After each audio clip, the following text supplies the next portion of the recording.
قاضی اعجاز مالکی نے، شیخ عبدالحق محدث دہلوی نے، دیگر بزرگ جو سیرت نگار گزرے انہوں نے لکھا ہے کہ نبی پاک صلی اللہ علیہ وسلم کے اندر 100 مردوں سے زیادہ طاقت تھی. 100 مردوں سے زیادہ طاقت. اب جو بات کہنے لگا ہوں، جو نتیجہ دینے لگا ہوں، اس پر خاص توجہ آپ فرمائیں گے. ذرا فکری طور پر، نظریاتی طور پر ایک چیز کو سمجھیے.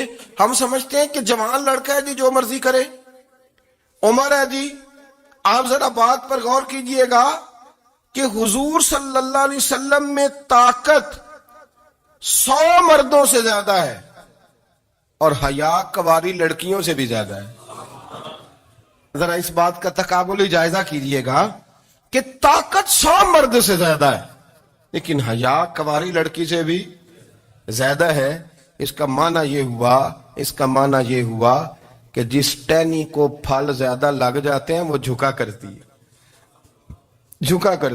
تو حیا تو حسن ہے، حیا تو آپ کو پاک صاف کرے گا، حیا تو آپ کو نرالا کرے گا، انوکھا کرے گا. وہ ہمارے ایک دانشور ہیں، تو انہوں نے مضمون لکھا، کئی باتیں بڑی پسند آتی ہیں. وہ کہتے ہیں کہ میری اہلیہ، ان کو بھی کسی نے مس گائیڈ کر دیا تھا، حالانکہ اچھی خاتون ہے، کسی نے مس گائیڈ کر دیا. تو وہ بھی سماجی اور ویلفیئر، اور یہ خواتین کو شوق ہوتا نا بننے کا، تو وہ بھی سماج کے اندر اچھا مقام تلاش کرنے کے موڈ میں آ گئی. تو کہیں ایک دن جانا تھا تو بڑی بن سور کے میرے ساتھ وہ گاڑی میں بیٹھ گئی. تو میں گاڑی میں، عورتوں کو یہ بھی مسئلہ ہوتا ہے نا کہ ہماری تعریف کرو، تو کئی دفعہ بعد مردوں بیچاروں کو جھوٹ بولنا پڑتا ہے، تو زبردستی کراتی ہے نا جی. تو اس میں گنجائش بھی دی ہے شریعت نے گنجائش دی ہے کہ کبھی بیوی کو راضی کرنے کے لیے خلاف واقعہ بات کرنی پڑے تو کر لینی چاہیے. تو وہ کراتی بھی ہیں. 3 موقع پر خلاف واقعہ بات کرنے کی اجازت ہے. واقعے کے خلاف بھی آپ بات کر سکتے ہیں، جنگ کے موقع پر 2 لوگوں کو صلح کرانے کے لیے اور بیوی کو راضی کرنے کے لیے کر لیں کوئی ایسی بات. بے شک اپنی طبیعت پہ جبر کر کے کر لے، گنجائش ہے، اجازت ہے. تو وہ کہتے ہیں جب وہ گاڑی میں میرے ساتھ بیٹھی بن سور کے، تو وہ تقاضا کرنے لگی کہ میں نے بڑے اچھے کپڑے پہنے ہیں پر آپ نے توجہ نہیں کرائی. تو سیانا بندہ تھا، وہ چاہ رہا تھا کہ میری خاتون سمجھ جائے. وہ کہتے ہیں مجھے پتا تھا کہ بیچاری مس گائیڈ ہو گئی ہے، دل کی بڑی اچھی ہے، سیانی ہے، لیکن اس کو کچھ خواتین نے، کچھ لوگوں نے مل کے اس کو ذہن غلط کر دیا ہے کہ سماج میں نکلو، باہر جاؤ، کام کرو، فلاں کرو، اپنی مرضی سے جیو. تو میرے ساتھ گاڑی میں بیٹھی کہیں جانے کے لیے، تو مجھ سے کہنے لگی کہ آپ نے میری طرف توجہ ہی نہیں کی، آپ نے کوئی ذکر ہی نہیں کیا کہ میں کیسی لگ رہی ہوں. تو کہتے ہیں میں نے اسے کہا کہ اگر تو ناراض نہ ہو تو پھر میں صحیح والی تعریف کر دوں. تو اس نے کہا کہ آپ کر دیں. تو کہتے ہیں میں نے درد سے اور خلوص سے اپنی بیوی سے کہا، خلوص کے ساتھ میں نے کہا میں تو روز گھر ہوتا ہوں، روز شام کو گھر ہوتا ہوں، اگر تو میرے لیے تیار ہوتی تو میں تیری تعریف کرتا، لیکن آج تو باہر جانے کے لیے تیار ہوئی، تو پھر ان سے تعریف کی امید رکھ جن کے لیے تو نے تیاری کی ہے. میرے لیے تیاری کرتی تو میں تو ہر شام تیرے پاس ہوتا ہوں. کہتے ہو میرے لفظوں میں درد تھا تو وہ بھی رو پڑی اور کہنے لگی آپ گاڑی روک دیں، مجھے باہر جا کے کسی کو راضی نہیں کرنا، میں نے اسے راضی کرنا ہے جس کو رب کریم نے میرا شوہر بنایا اور میرے لیے منتخب کیا ہے میرے ماں باپ کو. میں واپس لوٹتی ہوں. یہ ایک پہلو ہے سلگتا ہوا، اس کو سمجھا جائے. رسول کریم صلی اللہ علیہ وسلم عرب کی کواری لڑکیوں سے زیادہ حیا والے تھے، کواری لڑکیوں سے زیادہ حضور حیا فرمایا کرتے تھے. جب خانہ کعبہ کی مکہ شریف میں تعمیر ہو رہی تھی نا، اہل عرب اس کو تعمیر کر رہے تھے، تو نبی پاک صلی اللہ علیہ وسلم اپنے چچا حضرت عباس کے ساتھ خانہ کعبہ کی تعریف میں مصروف تھے. تو عرب کے لوگ چونکہ لمبا کرتا پہنتے تھے پیروں تک، تو نیچے اگر کسی وقت کوئی چیز نہیں بھی ہوتی تھی تو کسی کو وہ نظر نہیں آتی تھی، چونکہ پردہ رہتا تھا، لمبا کرتا پہنا ہوا ہوتا تھا. تو جب بچے، سرکار کی عمر مبارک بھی ابھی تھوڑی تھی، تو اس طرح بچے جب نکلتے تو وہ کئی دفعہ اپنی تہمت اتار دیتے نیچے سے، اور کوئی مزدوری کرنے لگتے تو 3-4 طے کر کے تہمت کی کندھے پہ رکھ لیتے. جس طرح کبھی دیہاتوں میں لوگ کپڑا سر پہ رکھتے تھے کہ اوپر اگر کوئی وزنی چیز رکھیں گے تو وہ تکلیف نہیں دے گی. نبی پاک صلی اللہ علیہ وسلم بھی سب لوگوں کے ساتھ خانہ کعبہ کی تعمیر میں شامل تھے. تو حضرت عباس رضی اللہ تعالیٰ عنہ نے کہا حضور سے، ابھی اعلان نبوت بھی نہیں فرمایا تھا، بھتیجے آپ بھی تامد اتاریے. یہ صحیح مسلم میں حدیث موجود ہے. اور اس کو کندھے پہ رکھ لیجیے، آپ اینٹیں اٹھا اٹھا کے لا رہے ہیں تو ذرا آپ کو تکلیف نہیں ہوگی. تو سرکار دو عالم صلی اللہ علیہ وسلم سے یہ بات کہی اور پھر جلدی سے حضور کی تہمت کو نکال کے نا، حالانکہ لمبا کرتا پہنا ہوا ہے، تو وہ جیسے ہی ان کے کندھے پہ رکھا اینٹیں رکھنے کے لیے تو سرکار تو زمین پہ گر گئے، بے ہوش ہو گئے، آنکھیں آسمان کی طرف. اور پھر حضور پکار رہے ہیں آزاری آزاری آزاری، میرا تامت دے دو، میرا تامت دے دو. کبھی کوئی شخص اس وجہ سے بھی بے ہوش ہوا ہے کہ میرے وجود سے کپڑا اتر گیا ہے؟ حالانکہ سرکار پر وہ بے ہوشی بھی نبی پاک کا وہ جو غلبہ ہے نا شرم و حیا کا، اس کی وجہ سے ہوئی. ورنہ تو حضور فرماتے ہیں کہ میری آنکھیں سو جاتی ہیں، دل تو میرا اس عالم میں بھی جاگتا رہتا ہے. تو سرکار زمین پہ تشریف لے آئے، آنکھیں میرا تامت دے دو، میرا تامت دے دو. تو جلدی سے انہوں نے تامت دیا تو حضور نے باندھ لیا. پھر طبیعت مبارک میں تسلی ہوئی. یعنی ہم اس رسول کے غلام ہیں کہ جن کے تو وجود سے کپڑا اتر جائے تو حضور برداشت نہیں کرتے، قبول نہیں فرماتے، تکلیف شروع ہو جاتی. لیکن یہاں نوجوان ہیں اور بڑا قد کاٹ ہے اور بڑے بڑے سمجھدار لوگ ہیں، گرمی آتی ہیں تو شارٹ کپڑے پہن کے گھومتے ہیں. ان کو خیال نہیں کہ یہ وہ والا لباس ہے جو باہر تو کیا گھر میں اماں کے سامنے نہیں پہننا چاہیے، بہنوں اور بیٹیوں کے سامنے نہیں پہننا چاہیے. آپ کی گفتگو میں شرم و حیا ہو، آپ کے لب و لہجے کے اندر حسن ہو. آپ کو پتہ ہے نبی پاک صلی اللہ علیہ وسلم نے فرمایا میری امت میں سب سے زیادہ حیا کرنے والے عثمان غنی ہیں. عثمان غنی سب سے زیادہ حیا کرنے والے. آپ فرمایا کرتے تھے جب سے حضور کا چہرہ دیکھا ہے میں نے کبھی اپنی شرمگاہ بھی نہیں دیکھی، میں نے آنکھوں کا وضو نہیں توڑا، اور جب سے حضور کے دست مبارک میں نے بیعت کے لیے سیدھا ہاتھ بڑھایا تو پھر سیدھا ہاتھ میں نے کبھی گندگی کو نہیں لگایا. حیات.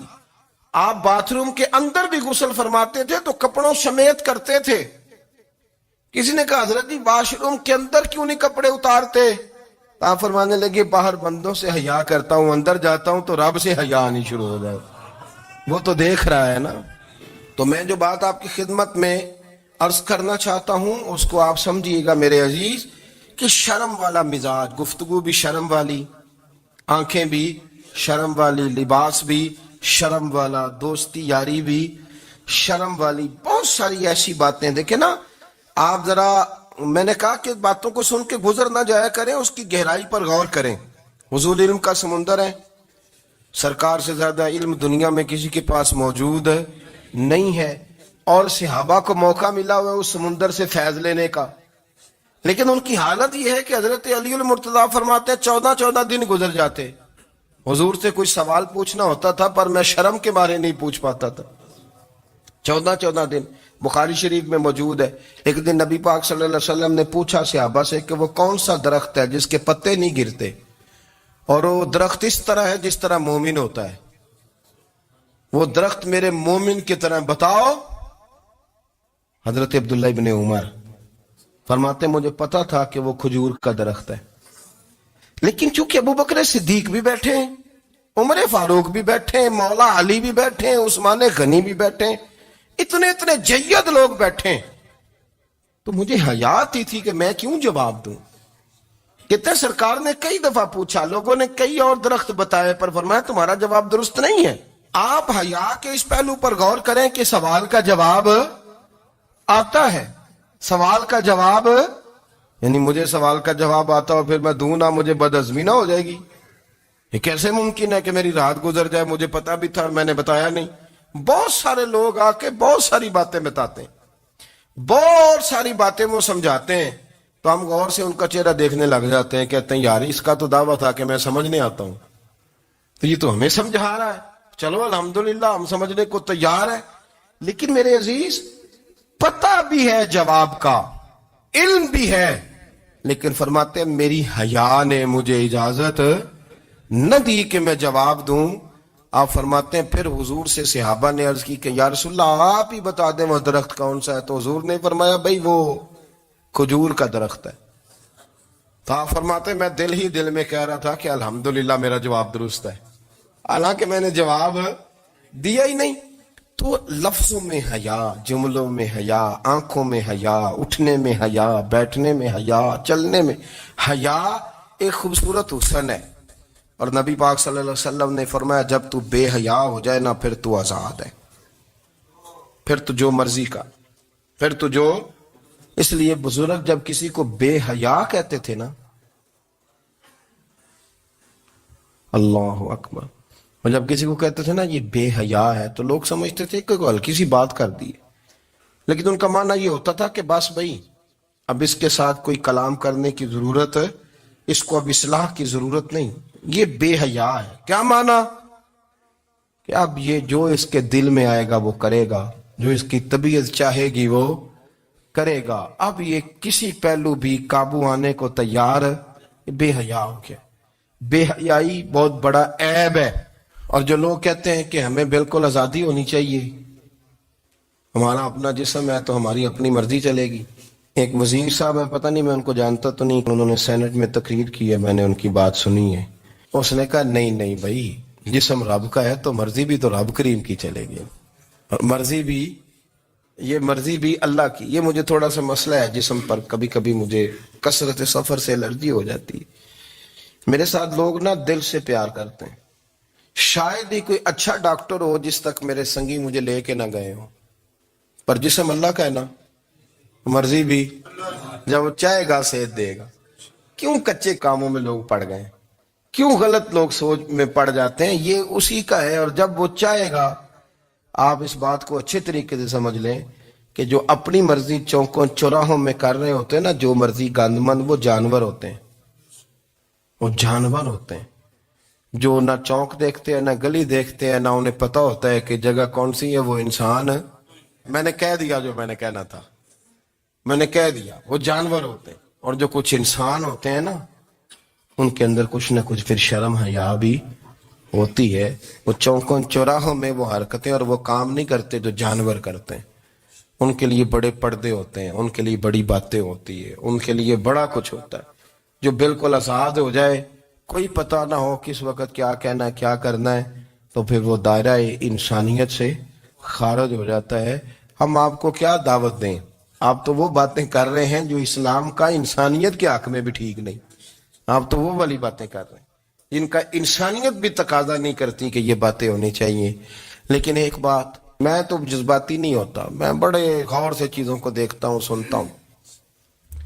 اور نہ میں ان موسمی مینڈکوں کی، وہ مجھے رات ایک صاحب کہنے لگے جی بڑے بڑے مولوی ایک بندے کے ساتھ بیٹھے ہوئے ہوتے تھے اور وہ روزے میں بڑے بڑے درس دیتا تھا تو وہ بھی فلانی حرکتیں کر رہا ہے. تو میں نے کہا ہم نے تو پرانا کہا تھا کہ موسمی مینڈک ہے، تو پرانے کہہ رہے ہیں کہ اداکار ہے، تو وہ جہاں کاسٹ کریں گے وہاں وہ اداکاری کرے گا. آپ کسی مذہبی جگہ کر لیں تو وہاں کر لے گا، کہیں اور جگہ کریں گے تو ہم تو پرانا کہہ رہے ہیں. تو کسی کو کبھی سمجھ آتی ہے تو کسی کو کبھی اور جگہ جا کے سمجھ آتی ہے. ہم ان لوگوں سے پریشان نہیں ہوتے. کیوں؟ سن لیں، کوئی مایوسی نہیں. ان کے اندر جتنا زور ہے وہ لگائیں.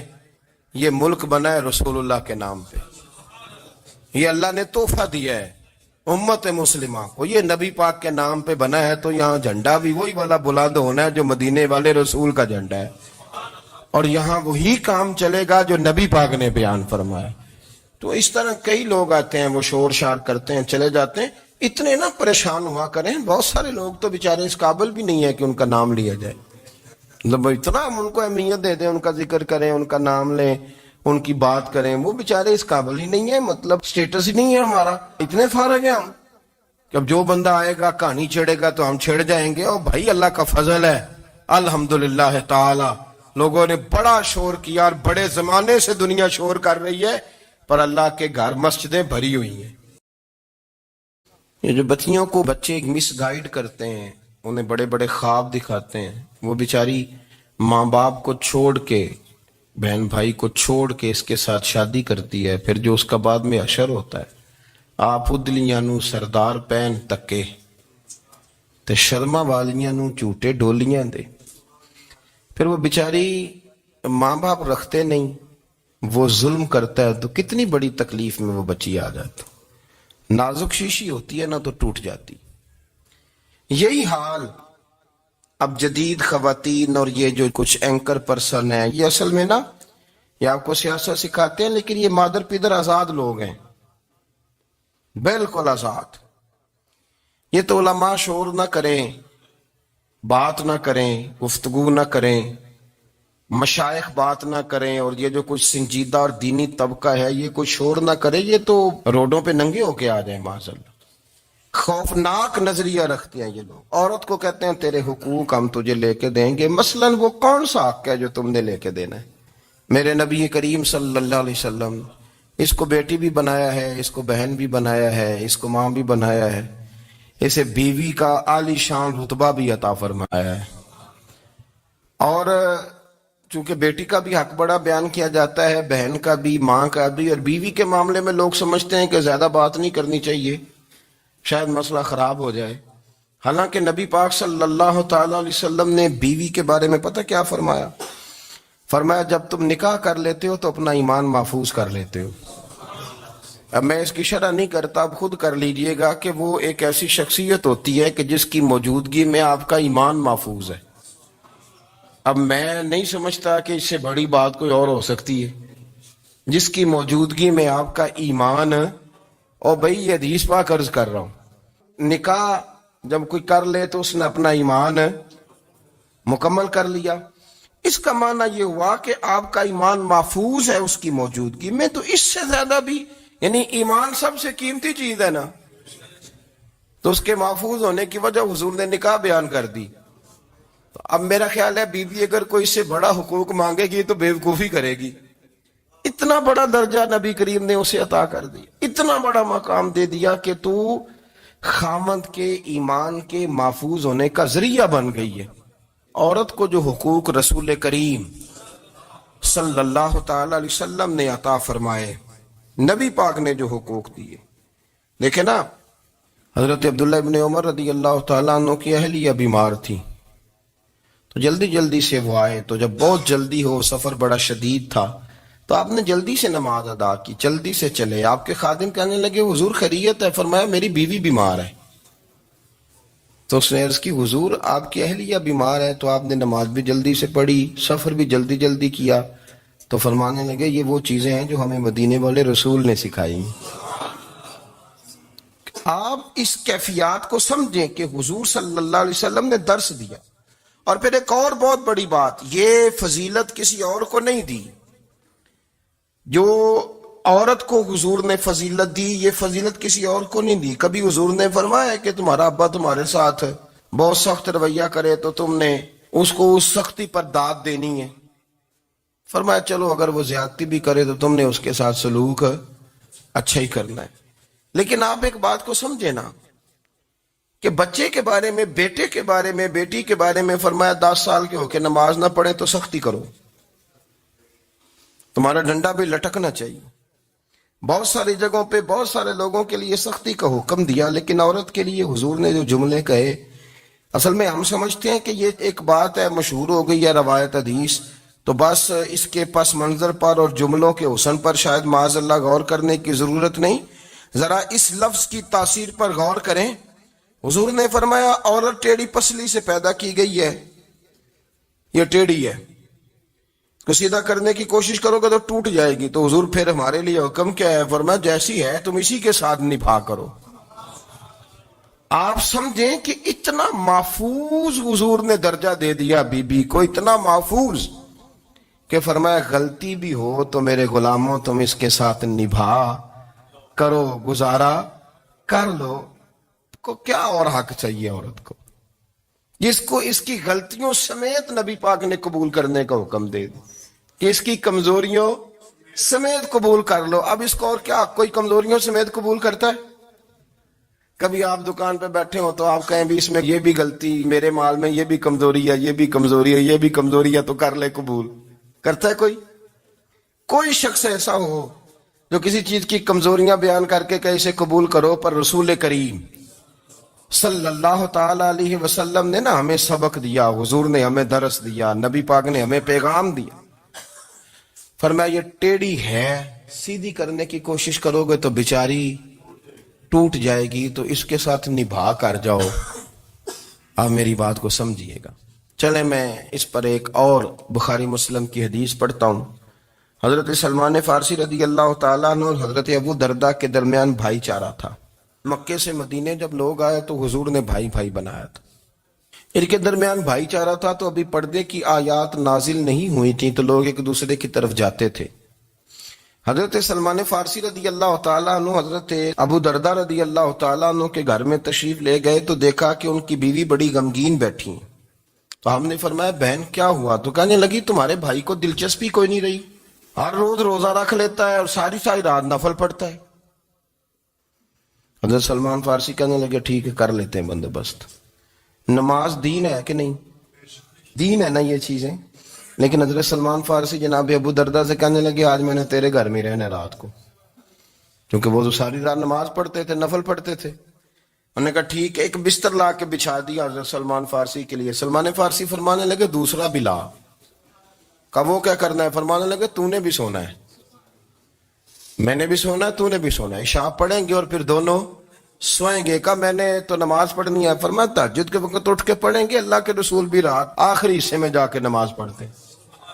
ادھر ساتھ سلا لیا، وہ تھوڑی کو دیر سوئے، اب عادت تھی ساری رات اٹھنے کی، ذرا اٹھنے لگے بستر سے تو حضرت سلمان فارسی فرمایا چپ کر کے سو جا، اور بڑی رات پڑی ہوئی، چپ کر کے سو جا۔ وہ لیٹ گئے، پھر اٹھنے لگے تو فرمایا سو جا چپ کر کے، بڑا ٹائم ہے۔ سحری کے وقت اٹھے، نفل پڑھے، ان کا ارادہ تھا روزہ رکھنے کا، تو فرمانے لگے کل رکھا تھا نا نفلی روزہ؟ جی رکھا تھا، پرسوں بھی رکھا تھا، ترسوں بھی رکھا تھا۔ فرمایا آج نہیں رکھنا، آج میں تیرا مہمان ہوں، سارا دن کٹھے مل کے روٹیاں کھائیں گے، آج نہیں روزہ رکھنا۔ سلا دیا۔ اب حضرت ابو دردہ رضی اللہ تعالیٰ عنہ کہہ تو کچھ نہ سکے، پر کہنے لگے سلمان تم پتہ تم کیا کر رہے ہو، نہ تم نے مجھے رات اٹھ کے زیادہ نفل پڑھنے دیے، سویرے روزہ نہیں رکھنے دیا۔ تو حضرت سلمان فارسی کہنے لگے کوئی لمبی بات تو نہیں نا، چلتے ہیں نا ابھی فجر میں مسجد نبی میں، تو نبی پاک کو بتاتے ہیں۔ سرکار دو عالم علیہ السلام کی خدمت میں تو اپنی بات کرنا، میں اپنی کروں گا، حضور نتیجے کا اعلان فرما دیں گے، بات طے ہو جائے گی۔ حاضر خدمت ہوئے، عرض کی یا رسول اللہ صلی اللہ تعالی علیہ وسلم یہ ساری رات نفل پڑھتے ہیں، ہر روز روزہ رکھتے ہیں، ان کی اہلیہ غمگین بیٹھی ہیں، حکم فرمائیں۔ تو نبی پاک صلی اللہ علیہ وسلم نے فرمایا پھر ہوا کیا؟ یا رسول اللہ میں نے رات سلایا ہے، سحری میں اٹھایا ہے، سویرے روزہ نہیں رکھنے دیا۔ نبی پاک نے فرمایا سلمان فارسی نے ٹھیک کیا، سلمان فارسی نے ٹھیک کیا۔ پھر حضور نے فرمایا، نبی کریم نے فرمایا ابو دردہ تیرے اوپر اگر اللہ کا حق ہے، اس کے رسول کا حق ہے، دین کا حق ہے، تو فرمایا تیری آنکھ کا بھی تیرے اوپر حق ہے، تیرے وجود کا بھی تیرے اوپر حق ہے۔ یہ حضور نے فرمایا تیرے بچوں کا بھی تیرے اوپر حق ہے، تیری بیوی کا بھی تیرے اوپر حق۔ اس حق کو بھی سمجھے، حقوق اللہ بھی ہیں، پر تیری آنکھ کا بھی تیرے اوپر، کیا مانا کہ تیری آنکھ سونا چاہتی ہے تو اسے سلا بھی، تیرے وجود کا بھی تیرے اوپر حق ہے، تو تیرا وجود آرام کرنا چاہتا ہے تو اسے آرام بھی کرا۔ اور پھر وہاں نبی پاک صلی اللہ علیہ وسلم نے فرمایا میں تم سب، سننا یہ لفظ حدیث کے، حضور نے اسی موقع پر فرمایا میں تم سب سے زیادہ اپنے رب کو جانتا ہوں اور میں تم سب سے بڑھ کر اپنے رب سے ڈرتا ہوں۔ حضور فرمانے لگے میں روزہ بھی رکھتا ہوں، افطار بھی کرتا ہوں، یعنی کبھی رکھتا ہوں اور کبھی نہیں رکھتا۔ فرمایا میں نفل بھی پڑھتا ہوں اور اپنی بیویوں کو وقت بھی دیتا ہوں۔ سرکار مسجد میں بھی آتے تھے، نواسوں کے ساتھ کھیلا بھی کرتے، ان کے ساتھ پیار بھی کرتے۔ تو اتنے بڑے حقوق حضور نے بیان فرمائے عورتوں کے کہ تمہاری بیوی کا بھی تمہارے اوپر۔ لو ایک حدیث بخاری کی اور یہاں بیان کر دیتا ہوں۔ ایک شخص نے آ کے عرض کی یا رسول اللہ صلی اللہ تعالی علیہ وسلم جہاد کے لیے تیاری ہو گئی ہے، صفیں بن رہی ہیں، مجاہدین کی تیاری ہے، تو میرا بھی نام لکھ دیا گیا ہے مجاہدوں کی لسٹ میں، لیکن یا رسول اللہ صلی اللہ تعالی علیہ وسلم میری بیوی نے حج کی تیاری کر لی ہے اور میرے دوستوں نے، صحابہ نے میرا نام مجاہدین کی لسٹ میں لکھ دیا، تو میرے لیے کیا حکم ہے؟ یہ بخاری مسلم ہے۔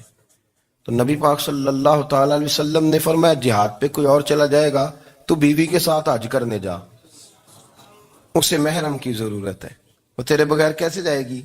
مجاہدین کو تو اور مجاہد مل جائے گا، پر تو اپنی بیوی کے ساتھ جانا۔ نبی پاک صلی اللہ علیہ وسلم نے مرد کو محافظ بنایا ہے، عورت کو مرد کا قیدی نہیں بنایا بلکہ عورت کو حفاظت عطا کی اور مرد کو اس کا محافظ بنایا. اب بچیاں آزاد ہونا چاہتی ہیں اور آزادی بھی وہ والی کہ جو بنیادی طور پر آزادی نہیں فحاشی ہے. میں نے بہت پہلے کہا ہے کہ اسلام بیٹیوں کو قیمتی سمجھتا ہے. جس بندے کے پاس 20 تولے سونا ہو وہ چوک میں لے کے نہیں آتا, وہ قیمتی چیز ہے, اس نے چھپا کے رکھی ہوتی ہے. تو جو نبی پاک صلی اللہ علیہ وسلم کا کلمہ پڑھنے والے بیویاں, اسلام انہیں قیمتی سمجھتا ہے. کہتا ہے کہ تم قیمتی ہو لہذا گھر کے اندر رہو, تم باہر نہ ہو. لیکن عورتیں ہیں کہ ان کو بلا وجہ لوگ خراب کر دیتے ہیں اور بلا وجہ وہ اس مغالطے کا شکار ہو جاتی ہیں. اب آگے بڑھتے ہیں. قرآن مجید نے سورہ نور کی آیت نمبر 30 میں کہا کہ کل للمؤمنین یغضوا من ابصارہم, فرمایا کہ اے محبوب علیہ السلام مومن مردوں سے کہہ دو کہ اپنی نظریں جھکا کے رکھیں, اپنی نظریں. اور اگلی آیت میں فرمایا وَقُلْ لِلْمُؤْمِنَاتِ يَغْضُضْنَ مِنْ أَبْصَارِهِنَّ, فرمایا کہ اے محبوب مومن عورتوں سے بھی کہہ دو کہ اپنی نظریں جھکا.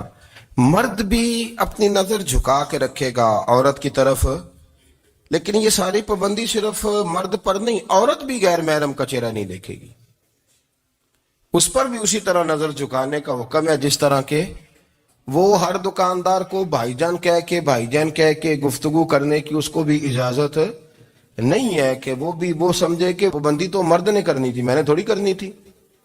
وہ جس کے پاس جائے, جہاں بھی جائے, ڈاکٹر کے پاس جائے, باہر جائے, تو وہ جس طرح مرضی اس کا دل چاہے وہ بات چیت کرے, اس کی عورت کو بھی اجازت اسلام نہیں دیتا. بنیادی طور پہ اسلام شرم و حیا کا دین ہے, حیا کی بات کرتا ہے. حیا کی جب ہم تعریف کرتے ہیں تو حیا کی تعریف یہ ہے کہ کوئی کبھی چیز دیکھ کے نا تو آپ کی طبیعت میں کراہت محسوس ہو, آپ کوئی غلط جملہ منہ سے نکالتے ہوئے ذرا جھجکیں, آپ کوئی غلط بات کرتے ہوئے تھوڑا بوجھ محسوس کریں. ہمارے ہاں تیزی سے فروغ پایا ہے بے حیائی میں. سنگیوں کی محفلیں, یاروں کی محفلیں, اس میں غلیظ گفتگو ہوتی ہے. الا ماشاء اللہ, ان دوستوں کو بڑی پاک صاف گفتگو کرنی چاہیے. دوستی کا رشتہ بڑا مقدس رشتہ ہے.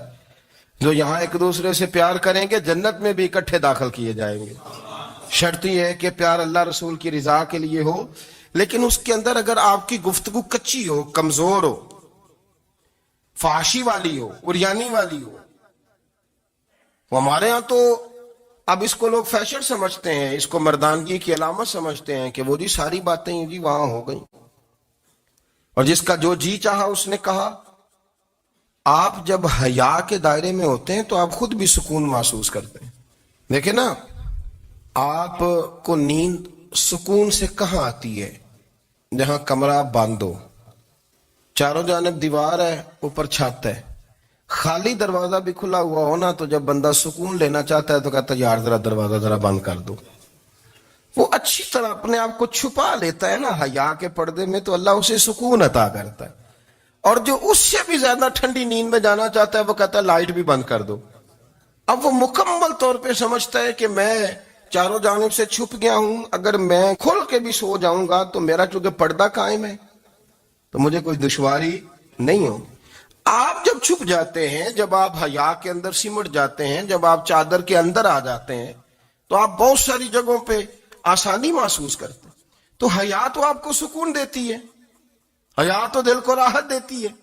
میں بڑی ذمہ داری سے بات عرض کرتا ہوں, قرآن مجید نے نا ایک مقام پہ مذاق کو, ایک مزاح ہوتا ہے خوش طبی, وہ نہیں مذاق, مذاق اڑانا.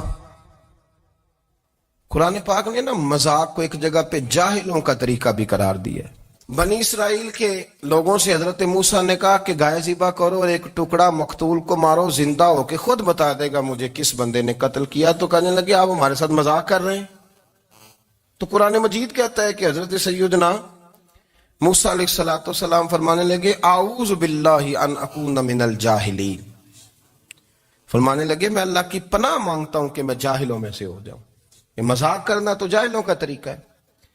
اگر آپ کی زبان سے بے حیائی کا جملہ نکل گیا, اگر آپ کی زبان سے بے حیائی کا جملہ نکل گیا, آپ نے کہہ دیا کہ ہم آزاد لوگ ہیں, جو مرضی کریں گے, جو مرضی کہیں گے, جو ہمارا دل میں آئے گا کریں گے, تو پھر تو لوگ آپ کا وہ حشر کریں گے کہ آپ سے برداشت ہی نہیں ہوگا. جس کا لوگ مذاق بنا لیتے ہیں اور جو مذاق بن جاتا ہے پھر اسے کچھ جینے دیتا ہے. آپ حیا کی چادر میں چھپیں گے تو بچیں گے. اگر آپ نے اپنا مذاق بنوا لیا یہ کہہ کے کہ میں نے مرضی کرنی ہے، پھر یاد رکھنا چھپنے کو جگہ نہیں ملے گی، پھر تکلیف میں آ جائیں گے، پھر بہت بڑی اذیت کا شکار ہو جائیں. شرم و حیا، عرب کے اندر جو کنواری لڑکیاں تھیں ان میں بڑی حیا ہوتی تھی. الحمدللہ میں بڑے فخر سے کہتا ہوں کہ میرے پنجاب کی، میرے پاکستان کی بیٹیاں بھی 20 دفعہ ان کا ابا کہے تیری شادی کرنی ہے تو وہ آنکھ نہیں اٹھا پاتی آج بھی. یہ تو وہ چند لوگ ہیں جو کہتے ہیں ہم ہائی کلاس ہو گئے، ہمیں نہیں پتا کہ وہ روشن خیال ہو گئے ہیں کہ روغن خیال ہو گئے، پتہ نہیں کدھر چلے گئے. ورنہ ہماری بیٹیاں آج بھی جب ان سے ان کا باپ، ان کی ماں بات کرتی ہے تیری شادی کی تو وہ تو شرم کے ساتھ پچھلے سے پچھلے کمرے میں چھپتی ہیں. یہ اللہ نے فضل کیا ہوا ہے اس ملت پر. تو عرب کی لڑکی بڑی حیا والی ہوتی تھی، اس سے کوئی بات کرنی پڑتی تھی تو 20 دفعہ بات کی جاتی، پھر بھی وہ عورت چھپتی پھرتی تھی. حضرت عائشہ صدیقہ رضی اللہ